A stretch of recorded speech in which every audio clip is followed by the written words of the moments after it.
Hi everyone, this is Certified Nerd, and today we're doing what you voted for. That's right, we're doing the updated 1st Infantry Division 128 Black Lions impression. Do note this probably will be an ever-changing impression, just like most impressions. Sorry for the camera shift there. Due to the fact that like impressions are usually never really done. I definitely could get more rucksack stuff and pocket litter, maybe not pocket litter, like personal items. There's probably some things I could get to fill it out a little bit more. But I've been pretty happy with what I got, so I'm not really focusing on it. But if I come across some things, I'll probably get some. Definitely some ruck items, like more sea rations to fill out that. I don't have the sea rat sock with me, but I will do sea rat socks typically as well. Just imagine it's there. But yeah, so there's probably some other things like, I don't know. Honestly, I think I got enough. I got everything I need, but there's probably some other things I could probably get that would boost the impression a lot. Shaving kit's probably the only really big thing I would ever really want to get. But at the moment, again, not my focus. Like I said, I'm still focusing on like Texas Rev and stuff like that, as you know. So, but yeah, we're back to the Vietnam stuff. I know it's been a while, so I'm not gonna waste your time anymore. We're just gonna get into it, and yeah, I'll talk about the history of 128 and what I got while I'm talking about my items. So, first of all, we got a 3rd Pattern Jungle Fatigues.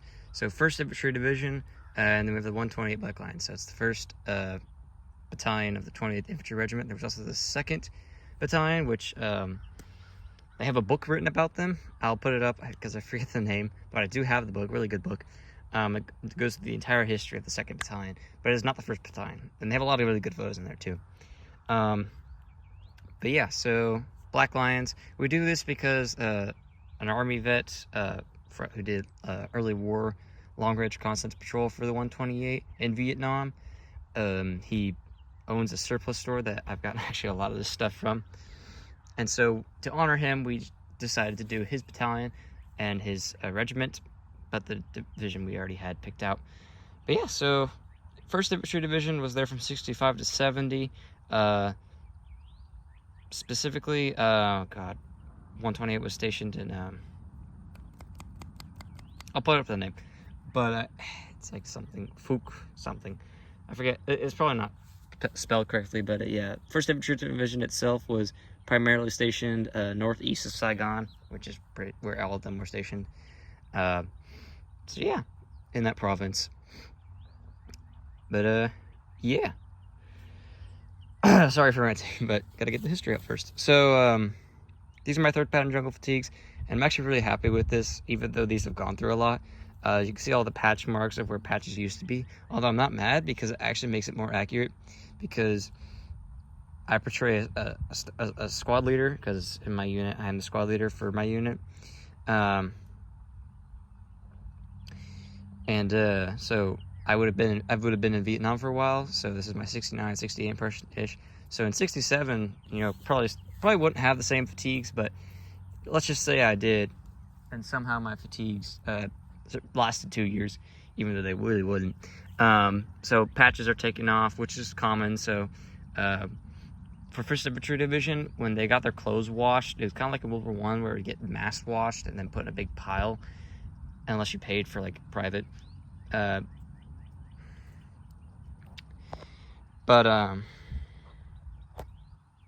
So when you went and got your clothes, it would all be in this big pile. So you'd really just pick one that fit you and take off the patches that weren't yours. So you would see 1st Infantry Division patches like all the time. Sometimes you didn't, but that's very rare. But name tapes are gone most of the time. Some guys do have them, just depends. Branch tapes are like the 2nd most common. And then for rank patches, those went away around 68 or so. But it's nice to have like the remnants of it there, because it shows that I'm a veteran of Vietnam in a way. Not actually. They're still in valor here. But then the patch I have too is a early/mid-war patch. Also works for late World War II. It's the cut edge style. So it works as like a veteran patch, but all the new guys coming in 68, 69 would have the new version of the patch, which is more green and wasn't cut edge. So here we have my scarf, which is a parachute material. And then I hemmed the edges and then sewed the 128 Black Lions patch into that. That's from more Militaria. My fatigues are reproductions from Hessen Antiques, and that is an original parachute scrap right there. For the 1st Battalion, that was their identification, was those scars, and if they couldn't get the parachute material, they would use 3rd pattern bandages, or you have guys who don't have any at all. We have some good photos of that. For pocket litter, I got a lighter with the Serenity Prayer on it, and then I have a lot of Chihoy bags for my waterproofing bags, just because they would have been very plentiful, and I like them. I really like these a lot. So what a Chihoy bag is it's the bags that your magazines would come in for your M16s and stuff like that. And they have a little bit of Vietnamese on them that's like saying you should defect and stuff like that. So like when you ditch these, you throw them away, and are supposed to like end up in their hands and stuff like that. It didn't really work, but yeah. So I have a deck of cards and some bazooka bubblegum. I tried to be as period correct with this. Bazooka was around at the time. I don't know if the package is the same, but I'm pretty sure it is, because I don't think they changed much. And then we have some bicycle cards. The card deck outer part, I don't think is the most accurate, but I got the oldest one I had. And I have some old cards in there, and I'm not going to show. Then in this one, I have a pocket Bible, New Testament, which is, I think, 70s dated, so it's a little post. And then a letter from home that my mama wrote, and it's great. Then we have a Bic pen, which I stupidly forgot were actually correct. So I replaced my pen that I'm pretty sure was Farby with this one. Even though it's not an actual 60s pen, they didn't really change the design. In the bottom pockets, I don't have much. Mainly just because I don't like having a lot of stuff like dangle and flap on me. So I try not to keep too much on me. Honestly, I could probably move some stuff from my bottoms to my top. But I have a sea ration cookies. This is an original, and then in here would be my coffee and stuff. Right now, I think I have some salt in there. Yeah, it's all from MREs, but they look very similar to the sea ration accessory packet stuff. So in here would be coffee and my creamer and stuff like that. Moving on to the pants, not trousers. Technically trousers. We have the Army belt. This is a reproduction. I do kind of want to get a new one because mine's a little scuffed and also not the best. Bugs everywhere. Good lord. Oh, come on, you. Gotcha. All right. We have a not really period correct, but it could work. Got a buck knife, my pocket, and then for the big cargo pockets, again, not carrying much because even this is really floppy and it's not fun to have things in your baggy pants moving around because it's just not comfortable. But we have some 550 cord or paracord in OD green, which I need to get some new ones because I don't have them a lot right now. Some Vietnam era tripwire. This is original, and then I have another original sea ration with the white bread one. And moving on to my boots, these are Hessen Antique reproduction. No, more military reproductions, my bad. 3rd pattern, Vibram Sole. These are pretty dirty right now because I haven't polished them in a little bit, which actually is nice.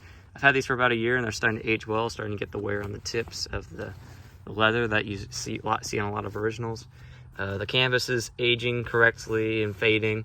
These are the 66 ones, so they have the stamping for 66.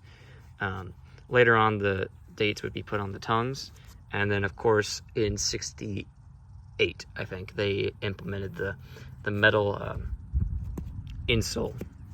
This one doesn't, these don't have it. I think it's 60, maybe it's 67. Yeah, and I have some more military reproduction socks. These are correct padded socks for the Army at the time. Got some OD shirts, which are not technically correct, but I do have them and they work. I have my 2nd pattern baseball cap for the Army with my rank, Staff Sergeant, with the pin on it.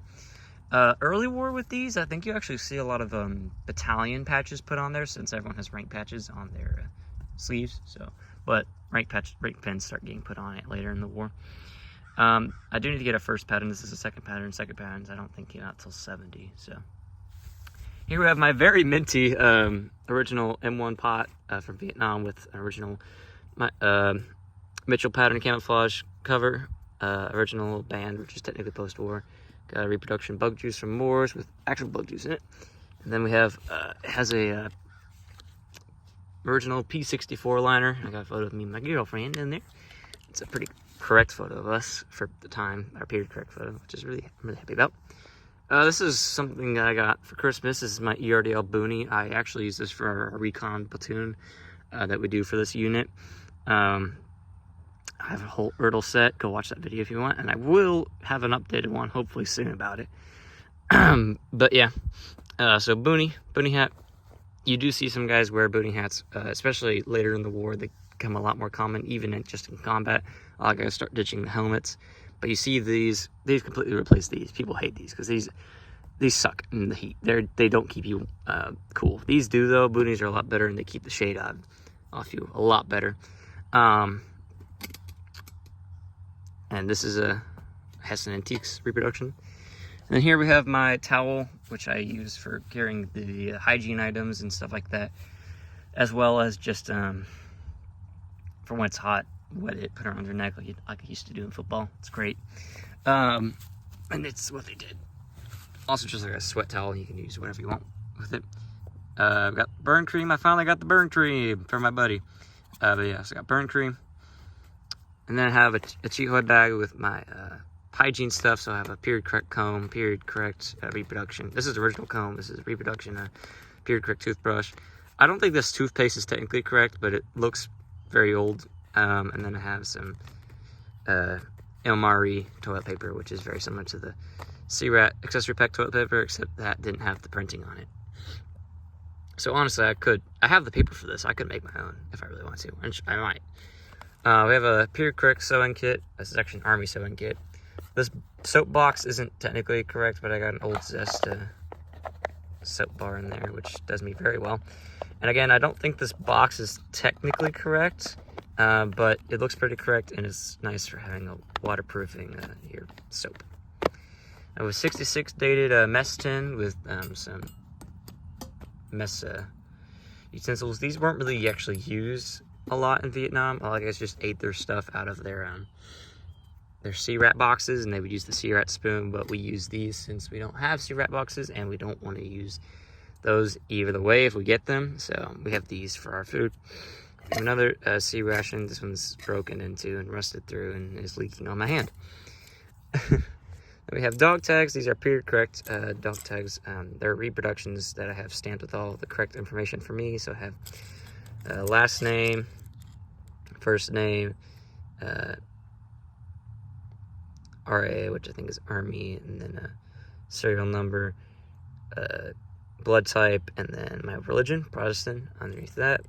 And then I have these electrical tapes for silencing, which you would not believe the amount of difference putting just freaking electrical tape on this silences it. It's incredible.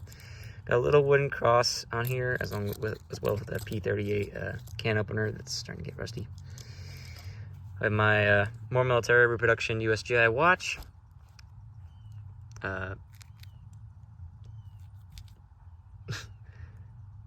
Bracelet.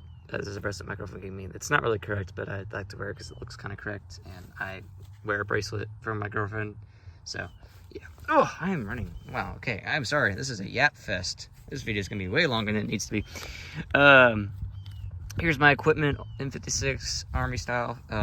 It's in the typical Army configuration. NCOs and officers typically kept the standard configuration. However, late in the war, a lot of standard infantry guys started to diverge from that, and I diverged a little. I'll talk about that. So we got 70 dated suspenders. I know they're technically 70 dated, but they all look the same. And they don't have the nylon, which is good, so they're still the early style. I got the cotton padding. We have a first aid pouch on the suspenders, facing downwards for easy access, with a correct bandage in there, as well as some powder stuff that you put in water. We have my original bandolier, 73 dated, with just some airsoft mags and decks of cards in there. For my belt, I have a early style with the horizontal weave belt for the M56 belt. I don't know the name on that. And I have two second pattern ammo pouches, and one of them has an actual M16 Colt magazine in there. I don't remember which one it is.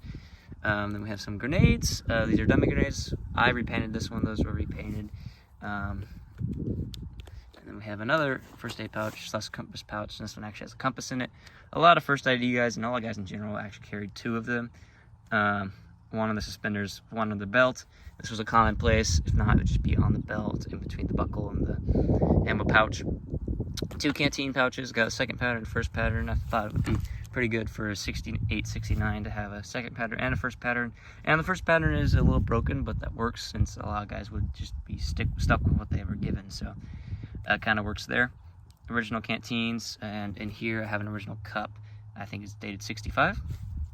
And here I have a either 60s or 70s Bowie knife, which is correct, and then a black correct sheath for the time, which I am glad I got this with instead of the sheath it's supposed to come with. It's a Salad Knife, I think, is the company that makes these, but they're really cool. And no, it's not Pentagram, that's a Lone Star. We'll move quickly. How about that? So I got my lightweight rucksack up here, which is a P68, which is not in best condition, but it's on it's an original rucksack, I think on an original frame that got repainted. It's got 2 first pattern canteen covers on it. Got my poncho underneath it, which is 56 dated, I think, maybe 61. I forget the exact date of my poncho. I've got a pneumatic air mattress in my rucksack at the moment. Then I have an original, actual M17 gas mask bag, no gas mask. The M56 trenching tool. The tool itself is 67 dated, and the cover is dated 60. We got the M8 bayonet with the M7 scabbard. Yeah, both original. Got my notebook for church, but it's also my sermon book. It's not really correct, but it works. That looks pretty cool. And then I have a correct Bible, New Testament. We have my sea ration stove, which we made ourselves. Got a M16 rifle, maintenance, and it's funny and cartoonish. So we have an extra grenade that would go in the rucksack. Oh, okay, all this stuff would go on or in the rucksack. That's why it's surrounding the rucksack. This would also go in there, of course, but hygiene items, so I want to separate it.